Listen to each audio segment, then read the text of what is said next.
I'm Tony Preston. I'm doing an ice and stretch routine called the box. It's for stretching your neck.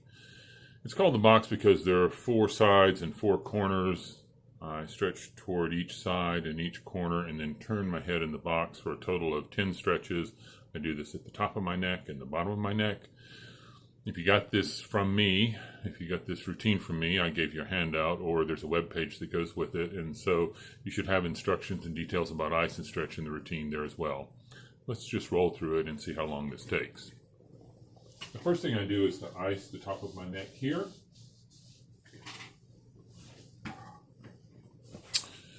And I'm doing the top of my neck, so I'm going to tuck my chin.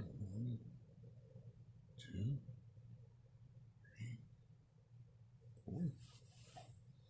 I'm going to ice the side behind my ear. I'm going to ice enough to get the shock out of it.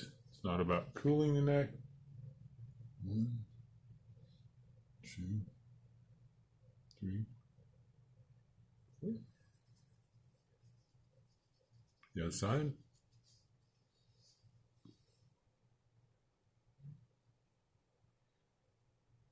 I'm playing with the angle a little bit to get right across the area where I stretched. I've done the back of the top of my neck. Now I'm going to do the side here.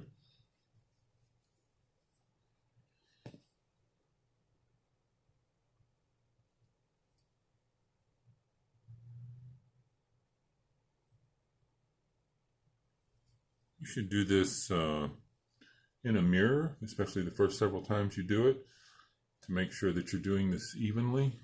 So when I'm doing this, I want to be able to see both of my ears so that I'm stretching directly across the side of my neck.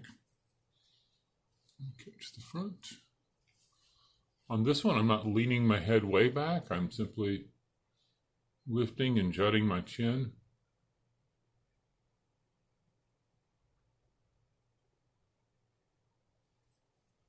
On the side.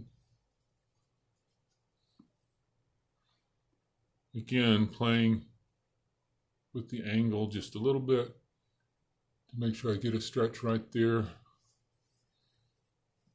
where I iced.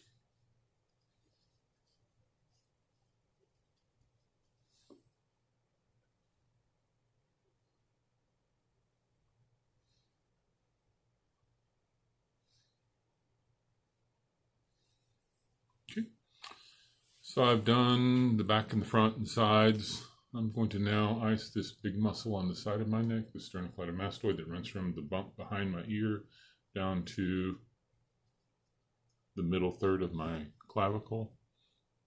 Stretch it by turning.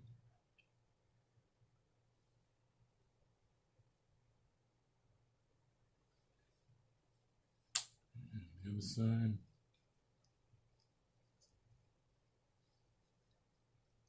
This muscle is particularly important in regulation as the vagus nerve runs in a sheet along the back side of it. When I do this stretch, I pick a level along the wall and watch it so that I keep my head level without tilting up or down much. Okay, so I've done the top of the box and I've done the turning.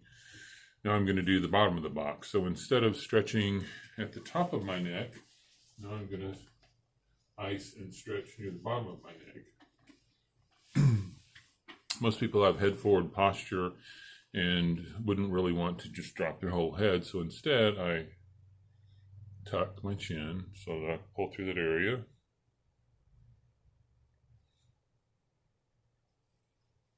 Then I'm going to do the side over here. If you have that stiff neck that runs up the side of your neck, it's important to catch this lower portion here after you have done the top of your neck. Playing with the angle a little bit to make sure that I pull right through that area. Other side.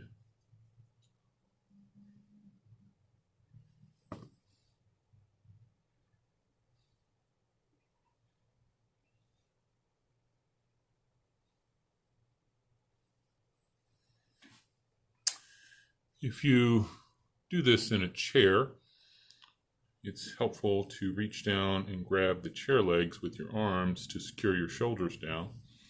So I hold like this and pull my head up and away.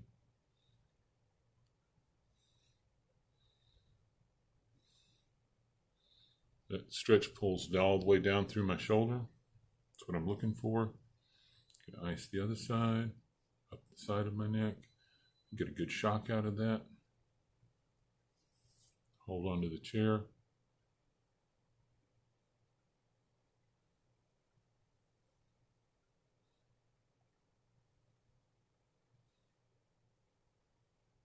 Okay. I'm going to catch the front of my neck.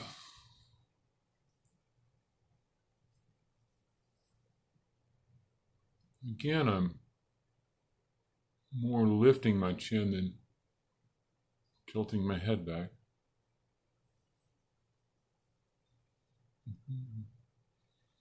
I'm going to catch the scalene area over here. And I'm thinking about taking this jaw directly toward the ceiling, trying to get a pull right down through that area and into my chest.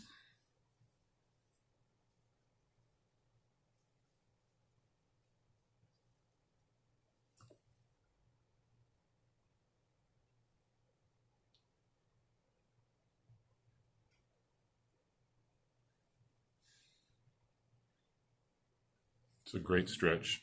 Okay, I've done the top of the box and the bottom of the box, and I'm going to do one last run on the SCMs.